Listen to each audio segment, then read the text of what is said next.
ئێرە پەرستگا یان شوێنی کۆبوونەوەی سابیئەکانی کەرکوکە. ئەوان هەرچەندە ڕۆژ لە دوای ڕۆژ ژمارەیان کەمتر دەبێتەوە، بەڵام هێشتا دەستیان بە ئاینی با و باپیرانیانەوە گرتووە و دەستی لێبەر نادەن. ژمارەی سابیئەکان لە کەرکوک پێشتر 160 خێزان بووە، بەڵام ئێستاکە کەم بۆتەوە بۆ 40 خێزان. هۆکارەکەشی کۆچە، دوای کۆچیش خێزانێکی زۆر بەهۆی داعشەوە ڕۆیشتون چونکە دەترسان. سابیئەی مەندایی کەمینەیەکی ئاینیە، پەیامبەری ئەوان یەحیای کوڕی زەکەریایە و خاوەنی کتێبی کەنزول عەظیمن کە بە زمانی ئارامی نووسراوە.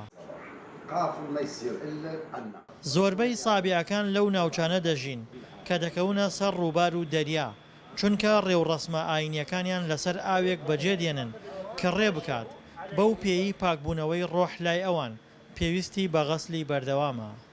فغەسەه بالماء دوای شۆردنی کەسەکە لە ئاودا و دەرهێنانی لە حەوز یاخود لە ڕووبار.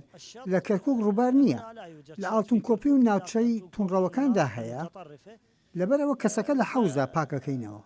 سابیئەکان پێشتر لە ناوچەکانی خواروی عێراق بوون.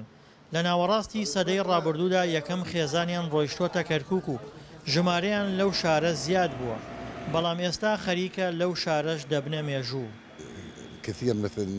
خەڵکێکی زۆرمان لە چاوەڕوانیدان لە وڵاتانی تورکیا و ئەردەن و سووریا و میسر.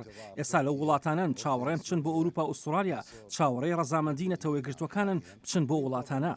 سابیئەکان گەرچی تا ئێستا لە کەرکوک بە ئامانج نەکراون، بەڵام پێیان وایە ئەو ناوچەیە ناوچەیەکی ئارام نییە بۆ ئەوان، بەو پێی گەرای تونڕەوی تێدایە. دڵشادە نوەر، دەنگی ئەمریکا، کەرکوک.